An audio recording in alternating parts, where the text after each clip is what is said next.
Assalamualaikum warahmatullahi wabarakatuh. Waalaikumsalam warahmatullahi wabarakatuh. Alhamdulillahi ala ihsani wa syukru lahu ala taufiqi wa amtinani wa ashhadu an la ilaha illallah wahdahu la syarika lahu ta'ziman li sya'ni wa ashhadu anna Muhammadan abduhu wa rasuluhu da'i ila ridwani wa sallallahu wa sallama alaihi wa ala alihi wa sahbihi wa ikhwani. Amma ba'd. Ayyuhal ikhwa wal akhwat, a'azzani wa a'azzakumullah. Saudara-saudariku yang semoga dimuliakan oleh Allah, kita bertemu kembali di malam Ahad untuk mengkaji fikih, pembahasan fikih menggunakan kitab Ad-Durarul Bahiyah fil Masailil Fiqhiyah karya Imam Muhammad bin Ali Asy-Syaukani Al-Yamani rahimahullahu ta'ala. Ya, pada pertemuan sebelumnya kita masih di pasal dalam kitab nikah, pasal kedua yang kita bahas adalah pasal kedua. Ya, kita terakhir sampai pembahasan wa alaihi ihsanul isyrah wa alaiha ta'ah.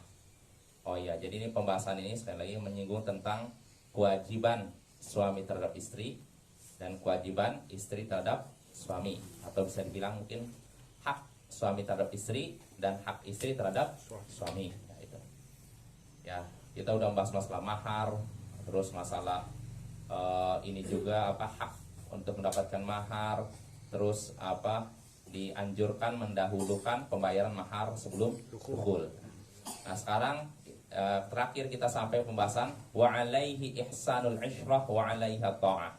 Suami wajib mempergauli istrinya dengan baik dan istri wajib menaati suami. Suami wajib mempergauli istrinya dengan baik dan istri wajib menaati suaminya. Ya, ini pembahasan pertama yaitu suami wajib mempergauli istrinya dengan baik. Ya, ini berdasarkan firman Allah Ta'ala, wa'ashiruhunna bil ma'ruf. Pergaulilah mereka dengan ma'ruf, dengan baik. Jadi seorang suami diwajibkan mempergauli istrinya dengan baik. Di antara mempergauli istri dengan baik yaitu diantaranya memberikan hak-haknya, menunaikan hak-haknya, dan diantara mempergauli istri dengan baik yaitu mengajarinya agama, ya, mengajarinya tata cara beribadah, berakidah yang benar, dan termasuk mempergaulinya dengan baik yaitu tidak membencinya secara total karena satu dua kekurangan. Waalaikumsalam. Tidak membencinya secara 100% karena satu dua kesalahan atau karena satu dua kekurangan. Nah, itu tentang mempergauli istri dengan baik. Nah, lalu berikutnya, poin berikutnya Imam Syaukani menyebutkan, dan istri wajib menaati suami. Nah, kewajiban ini tentu saja tidak mutlak. Wajib menaati suami selama tidak bertentangan dengan aturan Allah, tidak bertentangan dengan syariat. Kalau memang perintah suami tidak bertentangan dengan syariat, maka istri wajib taat kepada suami, ya. Walaupun perintahnya terasa memberatkan. Allah ini, dan bahkan ketaatan istri kepada suami ini adalah ibadah yang agung. Ya. Di antara sebab seorang istri bisa masuk surga, diantaranya menaati suami. Jadi suami itu surga dan nerakanya istri. Kalau si istri menaati suami, dia masuk surga. Kalau si istri mendurhakai suami, dia masuk neraka. Dan diantara ketaatan terhadap suami yang sangat besar, diantaranya menaati suami dalam hal hubungan intim, hubungan badan. Ini sudah kita singgung, itu termasuk hak suami yang sangat besar terhadap istri, ya. Sebagaimana dalam Sahih Muslim, Nabi sallallahu alaihi wasallam bersabda, "Ma min rajulin yad'u imra'atahu ila firashiha fata'ba 'alaihi illa kana alladhi fis sama sakhitan 'alaiha hatta yarda 'anha." Tidaklah seorang suami mengajak istrinya ke kasur untuk melakukan hubungan itu, namun si istri tolak, enggan, tidak mau, melainkan yang di atas langit murka kepadanya. Murka kepada siapa? Pada si istri, sampai suaminya ridho. Ini menunjukkan hukum memenuhi panggilan suami untuk melakukan itu hukumnya wajib, bukan cuma sunnah, Bapak. Karena kalau sekedar sunnah dikerjakan berpahala, ditinggalkan tidak berdosa, tentu tidak akan ada ancaman seperti itu kan? Ya. Kalau sampai ada ancaman Allah murka, itu menunjukkan perbuatan tersebut ditinggalkan hukumnya dosa, haram. Dikerjakan wajib. Ya, maka ini termasuk hak suami yang harus ditunaikan oleh istri.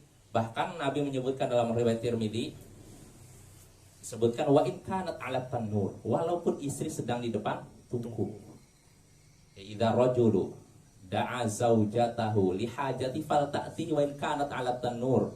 Kalau seorang suami memanggil istrinya, mengajak istrinya untuk kebutuhannya, yaitu untuk melakukan hubungan itu, maka hendaknya si istri mendatangi suaminya, memenuhi panggilan suaminya walaupun dia sedang di depan tungku. Kalau sedang di depan tungku, artinya sedang apa? Sedang masak, sedang sibuk, dipanggil ya harus jawab. Ya.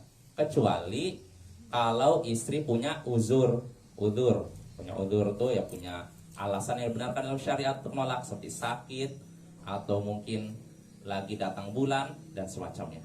Maka untuk itu, kalau memang kondisi seperti itu, boleh seorang istri nolak panggilan suami. Tapi kalau tanpa uzur, di situ ancamannya Allah murka pada dia. Dalam riwayat lain sebutkan la'anatul malaikat hatta tusbih. Malaikat akan melaknat si istri ini sampai waktu subuh. Dari malam sampai subuh dilaknat malaikat. Wah, yang kan ngeri, nggak apa-apa. Ngeri ya. Maka ini harus diperhatikan oleh kaum wanita, para istri. Hak ini jangan dilalaikan. Nah, itu tentang ketaatan istri terhadap suami. Selesai. Nah, sekarang kita masuk ke pembahasan berikutnya, pembahasan yang sangat penting juga. Di sini kata Imam Asy-Syaukani rahimahullah, wa man kanat lahu zaujatani fasa'idan adala bainahunna fil qismati wa ma tad'ul hajatu ilai. Siapa yang punya dua istri atau lebih, maka hendaknya dia berbuat adil di antara mereka. Pembahasan penting Bapak ya. Penting tidak? Penting ya. Siapa yang memiliki dua istri atau lebih, maka dia harus berbuat adil di antara mereka dalam hal pembagian dan kebutuhan yang dibutuhkan atau segala sesuatu yang dibutuhkan. Siapa yang memiliki dua istri atau lebih, hendaknya dia berlaku adil di antara sesama istrinya dalam hal pembagian. Pembagian ini maksudnya pembagian nginap dan apa yang dibutuhkan, yang terkait kebutuhan rumah tangga. Artinya di sini di antara kewajiban bagi suami yang memiliki banyak istri harus berlaku adil. Ya. Berlaku adil Bapak. Itu kewajiban, bukan cuma sunnah. Ya. Itu kewajiban bukan cuma sunnah. Kenapa kita katakan ini wajib? Karena orang yang tidak menjalankannya akan terancam siksa. Ya, pertama tentu saja berdasarkan keumuman ayat, Allah memerintahkan kita untuk berbuat adil. Iya tidak? Ya. Dalam surat Al-Maidah, i'dilu wa aqrabu littaqwa. Berbuat adillah. Ini perintah bukan? Perintah. Sedangkan hukum asal perintah wajib. Selama tidak ada ayat atau hadis yang memalingkan dari kewajiban. Dan ternyata tidak ada satupun ayat dan hadis yang memalingkan dari kewajiban ini. Maka hukum berbuat adil ini wajib. Jangankan dengan sesama istri ya, kepada istri. Kepada ibaratnya gini, kepada secara umum aja rakyat, secara umum negara, kepada orang banyak saja harus adil. Ya tidak? Ya. Apalagi kepada orang yang masih satu rumah, satu ranjang, maka ini harus lebih adil lagi. Nah, ada hadis yang menyebutkan ancaman bagi suami yang tidak berlaku adil kepada istri-istrinya. Nah, ini disebutkan dalam sini Imam Asy-Syaukani menyebutkan hadisnya di sini. Dalam hadis dari Abu Hurairah, dalam riwayat Ahmad, Al-Sunan, An-Nasa'i, Tirmidzi, Ibnu Majah dan lain.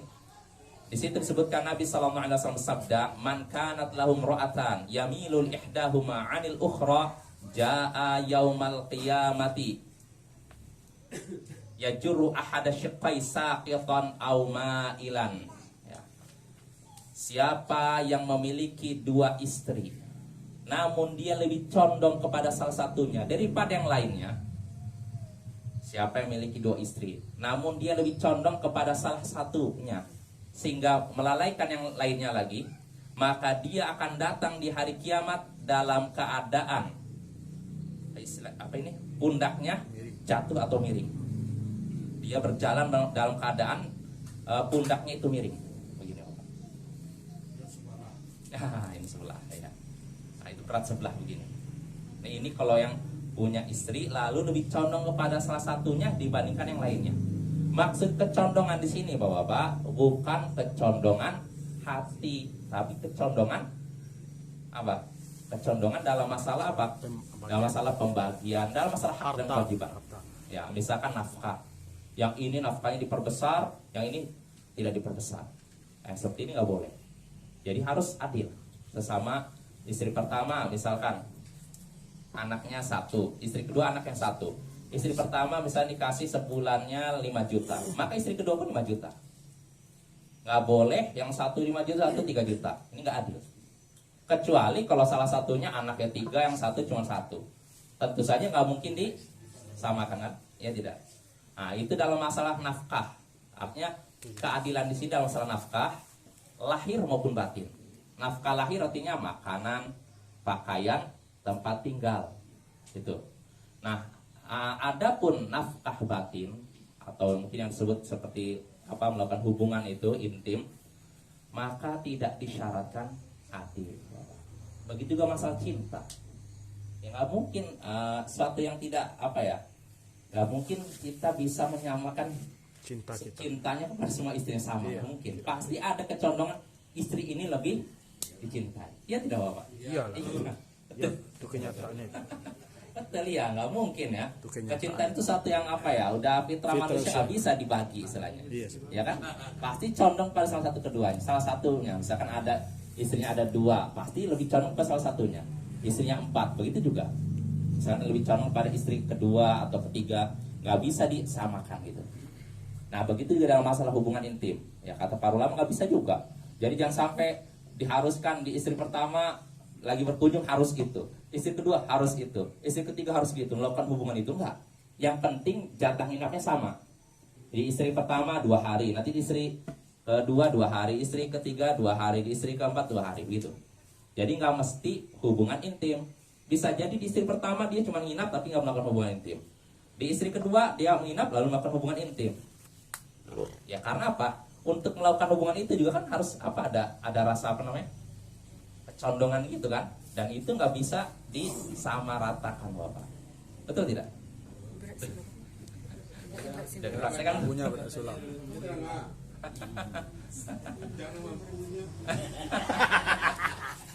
Ya itu.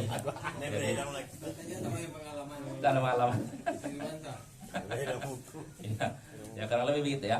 Jadi kalau dalam masalah hati itu nggak bisa kita mengharuskan adil, karena Nabi sendiri tidak seperti itu. Jadi di sini disebutkan dalam hadis, mungkin Bapak pernah dengar hadisnya.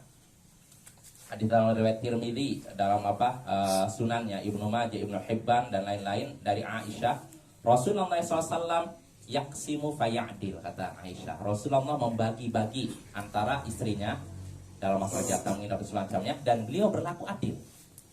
Wa yaqul, lalu beliau pun berkata, Allahumma hadza qasmi fima amlik fala talumni fima tamlik wala amlik. Ya Allah, inilah kemampuanku dalam berbagi pada istriku. Inilah kemampuanku dalam membagi apa yang aku mampu. Maka jangan engkau mencelaku dalam hal yang engkau mampu namun aku tidak mampu. Artinya apa? Rasulullah tidak mampu adil dalam masalah cinta. Cinta itu nggak bisa diinikan ya. Bisa jadi lebih condong kepada istri pertama dibandingkan istri kedua misalkan, atau lebih condong kepada istri terakhir dibandingkan istri pertama. Ini nggak dosa Bapak kalau seorang suami lebih suka kepada istri ini banyak. Nggak. Tapi kalau yang dosa itu kalau dia tidak menyamakan atau berlaku adil dalam masalah pembagian. Nafkah, dalam masalah lahir. Artinya nafkah ya berupa sandang, pangan, papan dan semacamnya. Pembagian nginap, pembagian jatah nginap dan semacamnya. Adapun dalam masalah hati sekali lagi tidak. Karena Allah sendiri menyatakan demikian ya. Itu Bapak ya, jelas insya Allah ya. Lalu kita lanjut ke masalahnya karena belum ada yang praktek. Susah juga jelasin ya. Soalnya se-R1 maaf seperti ini. Ya udah, kita lanjut. Itu permasalahan kalau bagi yang punya istri 2 atau lebih. Lalu berikutnya pembahasan yang disebutkan oleh Imam Syaukani, wa idza safara aqra'a bainahun. Nah, jika seorang suami hendak safar, bepergian jauh, maka hendaknya dia mengundi jatah bepergian istrinya di antara mereka. Kalau suami hendak pergi melakukan perjalanan jauh, hendaknya dia mengundi di antara istrinya siapa yang ikut bersamanya. Jelas Bapak ya? Misalkan ada seorang suami yang mau pergi dari sini nih, si Beirut mau ke Padang atau mau ke Pekanbaru. Di sini istrinya ada 3, maka harus diundi. Ya, kalau memang dia ini bisa membawa, undi siapa 1, 2, 3 dikocok. Kelar. Oh, istri kedua dibawa. Soalnya itu terus keluar Ustaz. Ya udah, langsung sama. Ya, jadi kalau memang ini ada setelah diundi lalu keluar misalkan ke istri kedua, istri ke-1, maka itu yang lainnya. Itu termasuk keadilan juga Bapak ya. Ini berdasarkan hadis yang disebutkan oleh Imam Syaukani di sini.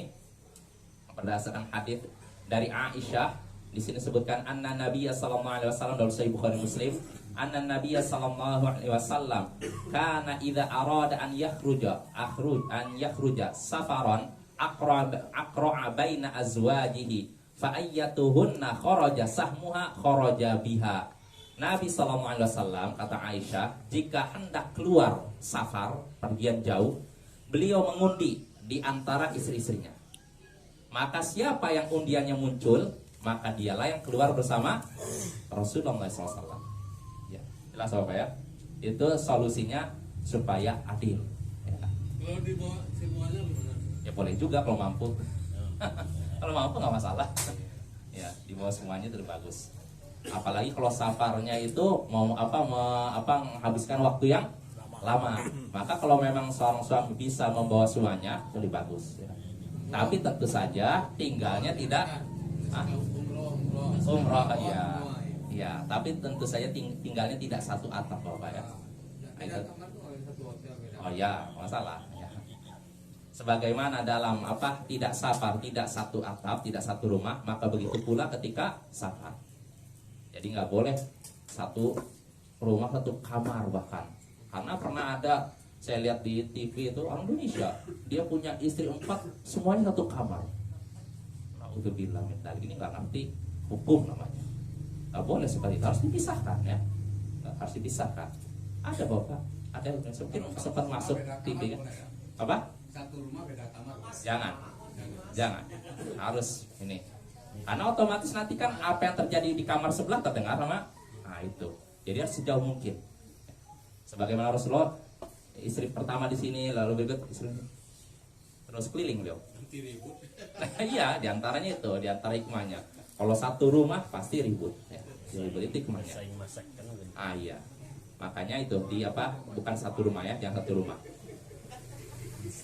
So. Tanya Pak Sundardi, di sini tidak ada berminat Pak. Sundardi lagi. Tapi Ustaz, kalau doa khusus Nabi itu kalau biar istrinya ridho itu cari kedua itu ada. Nggak ada doa khusus.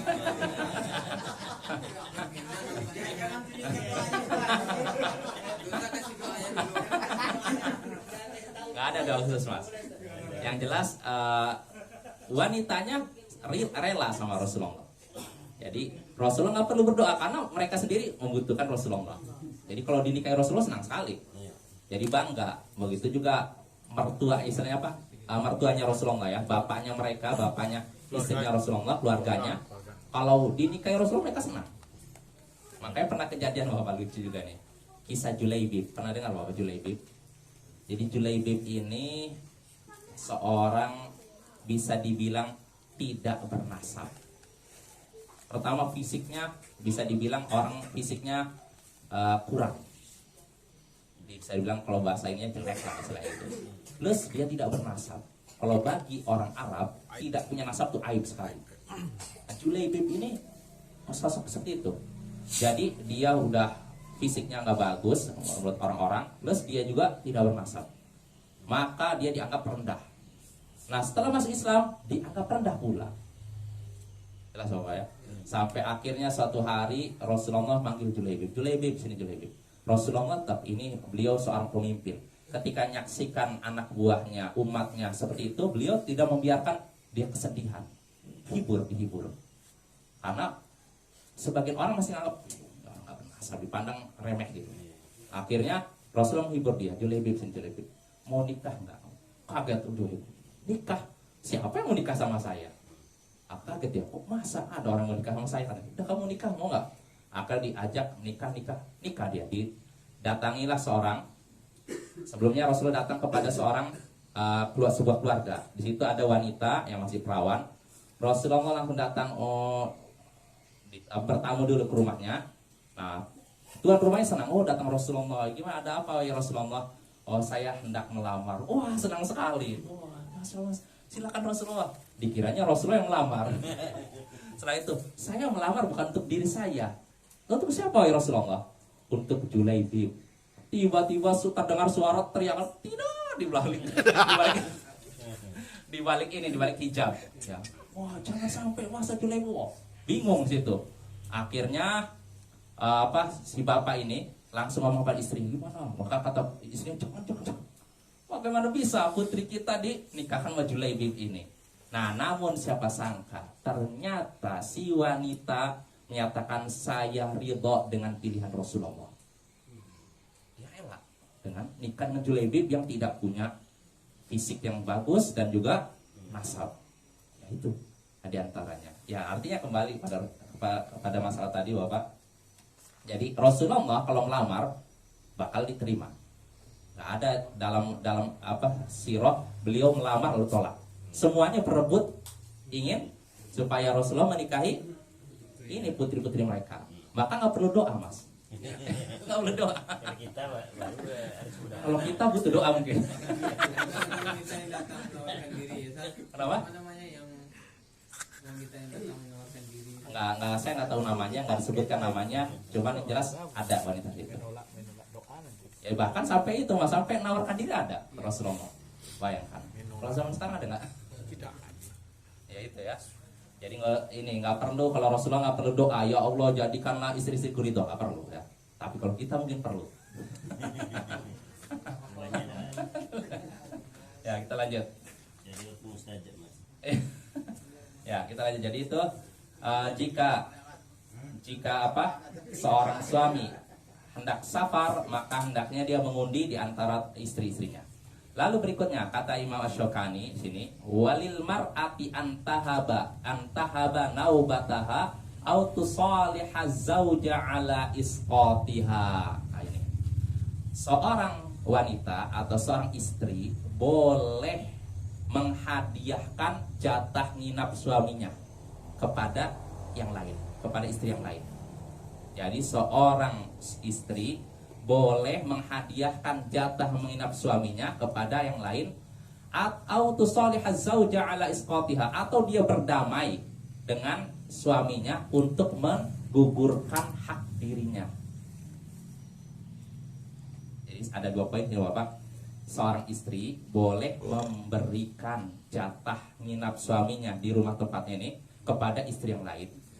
Dan juga atau boleh juga seorang istri berunding dengan suami, berdamai untuk menggugurkan hak dirinya dengan syarat dia masih istri. Ya. Dalilnya apa?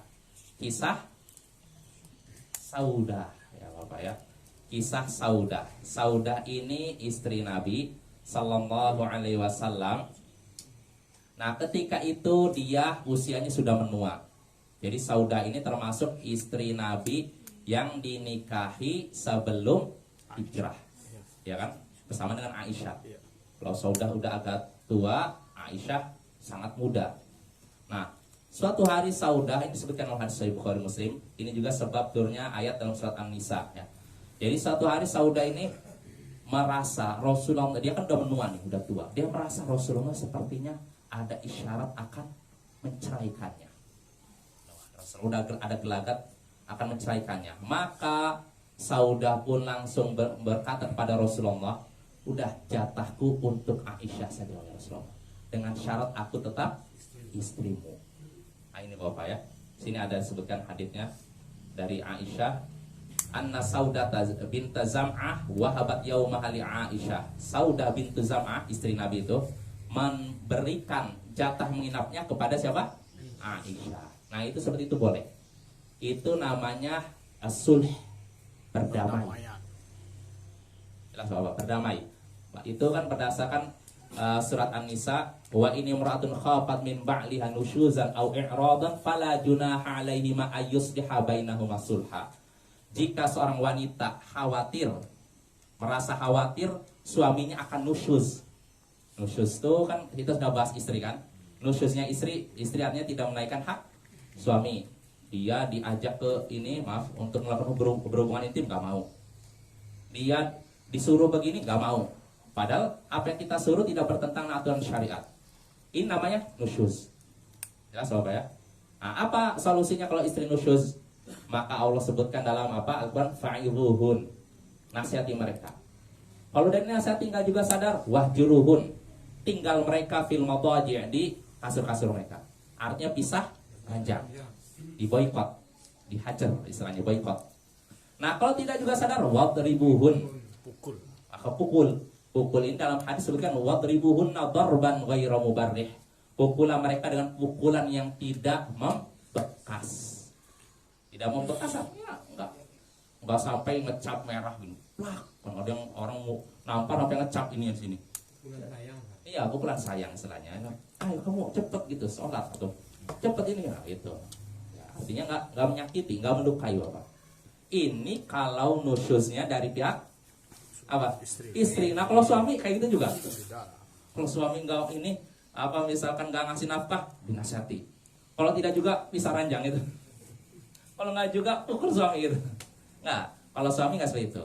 Allah katakan dalam Al-Qur'an dalam surat An-Nisa, kalau seorang istri khawatir suaminya akan nusyuz atau berpaling itu apa? Artinya dia nengok ke wanita yang lebih cantik atau nengok kepada wanita yang lebih muda. Nah, kalau seorang istri khawatir suami seperti itu, maka tidak mengapa keduanya mengadakan perdamaian. Perdamaian itu apa? Artinya si istri merelakan sebagian haknya digugurkan. Jelas Bapak? Haknya di antara hak istri apa di antaranya? Dapat nafkah kan? Sandang, pangan, papan, ya. Misalkan makannya selama ini nasi sama sate, diubah jadi nasi sama tempe. Misalkan seperti itu, dikurangi jatahnya.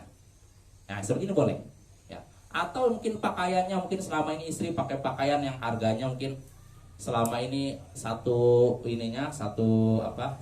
stylenya misalkan 1 juta. Nah, setelah itu dia berdamai, udah cukup yang 500.000 aja. Nah, itu boleh Bapak, ya.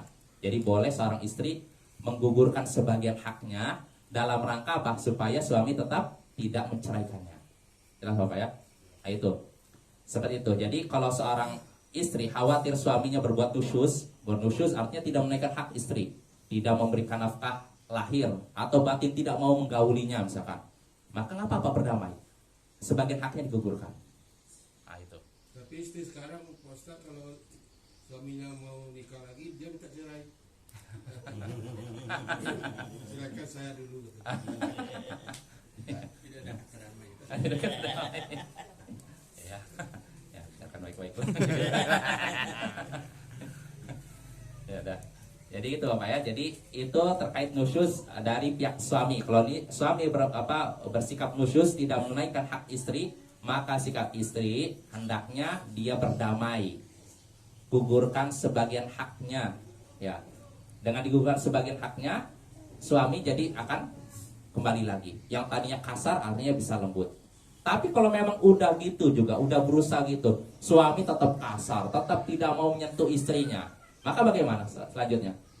Ya pisah. Wa iya tafarraqa yughnillahu kullam min sa'ati. Kalau memang keduanya pisah, setelah udah berusaha nih didudukkan bersama, nggak mau juga tetap pisah, ya sudah, Allah akan memberikan kekayaan kepada masing-masing. Artinya udah ada rezekinya, dan dengan berpisah itu justru lebih baik. Jelas Bapak ya? Ya, jadi berusaha dulu. Jadi kalau misalkan nusyuznya dari pihak suami, istri ngalah. Tapi ini bukan kewajiban Bapak ya, bukan kewajiban ibu-ibu ya. Jadi kalau ibu-ibu ngerasa saya nggak tahan nih, suami saya kasar, sering mukul saya, lebih baik pisah ya nggak apa-apa juga. Itu hak istri juga mau pisah. Ya contohnya misalkan suami sampai menampar istri. Kalau udah menampar bagian muka, itu istri boleh minta cerai. Boleh, bukan sunnah, bukan wajib. Artinya kalau dia mau bersabar, ya sabar ya. Atau kalau dia pengen berdamai tadi dikurangi sebagian haknya, boleh juga. Ya. Dan kata Allah Subhanahu wa taala dalam kelanjutan ayat wasulhu khair, dan berdamai itu lebih baik. Lebih baik dari apa? Daripada pisah, atau lebih baik daripada nusyuz terus, daripada dipukuli terus. Ya, maka damai. Ya. Jelas Bapak? Ya, kita lanjut lagi. Itu tentang tadi seorang istri boleh memberikan jatah menginap suaminya kepada istri yang lain, atau berdamai dengan suami untuk menggugurkan hak-haknya atau menggugurkan jatah menginapnya gitu. Lalu berikutnya yang disebutkan oleh Imam Syaukani, wa yuqimu 'indal jadidati al-bikra sab'an. Yuqimu 'indal jadidati al-bikri sab'an wa thayyibi thalathan. Seorang suami tinggal di istri yang baru kalau perawan selama 7 hari. Kalau istri yang barunya itu adalah janda selama 3 hari. Nah, ini termasuk sunnah Nabi Sallallahu Alaihi Wasallam. Jadi kalau baru nikah, Bapak, kalau wanita yang dinikahi itu perawan, tinggal 7 hari di rumahnya. Kalau wanita yang baru nikah itu janda, tinggal 3 hari di rumahnya. Itu berdasarkan hadis Nabi Sallallahu Alaihi Wasallam, disebutkan sini oleh Imam Syaukani dalam Sahih Muslim, ketika Ummu Salamah dinikahi oleh Nabi, anna Nabiya sallallahu alaihi wasallam lamma tazawwajaha aqama 'indaha thalathata ayyam. Nabi sallallahu alaihi wasallam tatkala menikahi Ummu Salamah, beliau tinggal di tempat Ummu Salamah selama 3 hari. Oh, 3 hari. Kenapa? Karena Ummu Salamah janda. Dia udah nikah sebelumnya dengan seorang pria namanya Abu Salamah. Nah, lalu berikutnya disebutkan dalam hadis ini, kata Anas, minas sunnah idza tazawwajal bikra ala thayyib aqama 'inda sab'an thumma qasam. Wa idza tazawwaja thayyib aqama 'inda thalathan thumma qasam. Termasuk sunnah, kata Anas bin Malik, jika seorang pria menikahi perawan, maka tinggal di sisinya selama 7 hari lalu dibagi. Ya, kasusnya kalau misalkan suami punya 2 istri nih, atau 1 istri misalkan, lalu nikah lagi dengan yang perawan, maka hendaknya tinggal di istri yang perawan ini selama 7 hari, baru setelah itu dibagi. Misalkan setelahnya 2 hari silakan. Nah, ini kalau perawan. Kalau janda berapa? 3 hari, lalu setelah itu dibagi. Jelas Bapak ya? 3 misalkan di janda 3, misalkan setelah tinggal selama 3 hari langsung dibagi dengan istri yang lain, misalkan di istri pertama 2 hari, nah, jadi sama rata gitu. Jelas Bapak? Selesai ya? Nah, itu pembahasan masalah yang berhubungan dengan kalau orang yang punya istri banyak. Nah, Ya. sisanya kan sekarang kan banyak sedekah walik nih. Kan masih 1. Kalau ada rencananya mau istri lagi, bagaimana? Ada istri, bagaimana itu? Apa dosa istri? Enggak berdosa. Nggak berdosa, dan juga nggak mau pengaruhi keabsahan pernikahan yang kedua. Jadi kalau istri misalkan nolak, tetap aja sah juga kalau nikah. Cuma memang ya pertama nggak disyaratkan gini Bapak, dalam Islam untuk poligami selain nikah dengan 2, 3, 4 itu tidak disyaratkan harus izin istri pertama, nggak disyaratkan. Tapi tentu saja lebih baik izin, ngasih tahu baik-baik, jangan nyelonong itu aja. Nyelonong tahu-tahu perang dunia kedua. Jadi ngomong baik-baik langsung itu ya. Jadi kalau tidak boleh bagaimana? Ya tinggal ini aja Lobby. ya Di lobby. kembali ini aja. Kalau memang suami ini membutuhkan, ya gimana lagi, jalan sambil bicarakan dengan baik sama istri. Kalau nggak izin nanti nggak boleh pulang. Ya makanya harus bicara baik-baik. Artinya lebih baik bicara ya. bicara, kasih tahu ini masalahnya begini-begini. Karena nggak bisa kita karena hukum poligami ini Bapak-bapak, ini ulama hukum asalnya, para ulama beda pendapat. Apakah itu sunnah atau mubah? Sunnah artinya kalau dikerjakan pahala, ditinggalkan tidak berdosa kan? Kalau mubah mau dikerjakan boleh, ditinggalkan pun boleh. Ya, pendapat yang saya yakini pendapat yang menyatakan mubah. Ya, pendapat Syekh Mukbil menyatakan mubah. Maka silakan kerjakan, silakan enggak. Nah, tapi kalau seorang suami membutuhkan, ini asalnya mubah ini kalau tidak terlalu dibutuhkan. Tapi kalau seorang suami membutuhkan, misalkan istri pertama sudah tidak sanggup melayani, maka masa kita tahan-tahan? Nggak boleh, nggak boleh. Nanti daripada terjadi kemaksiatan yang lebih parah, ya izinkan lah itu. Kan mungkin saja kan Bapak ya. Misalkan istri misalkan dalam kondisi sakit atau nggak bisa melayani suami dan suami butuh, masa kita larang terus? Ya. Tapi kalau selama istri masih bisa melayani, ya ini kembali lagi kepada istri. Kalau istri siap berbagi, ya nggak apa-apa. Ya. Yang jelas bisa jadi. Pandai membujuk diri ya. Boleh berbohong mas. Ya jangan bohong ya. Salah jamin. Ya udah. Waktunya habis ya. Ada waktunya habis Bapak ya. So pada waktu berikutnya kita lanjut pembahasan tentang masih masalah ini ya, masalah mana nih? Ya masalah terkait pernikahan ya. Ya subhanakallahumma bihamdik asyhadu an la ilaha illa anta astaghfiruka wa atubu ilaik. Assalamualaikum warahmatullahi wabarakatuh.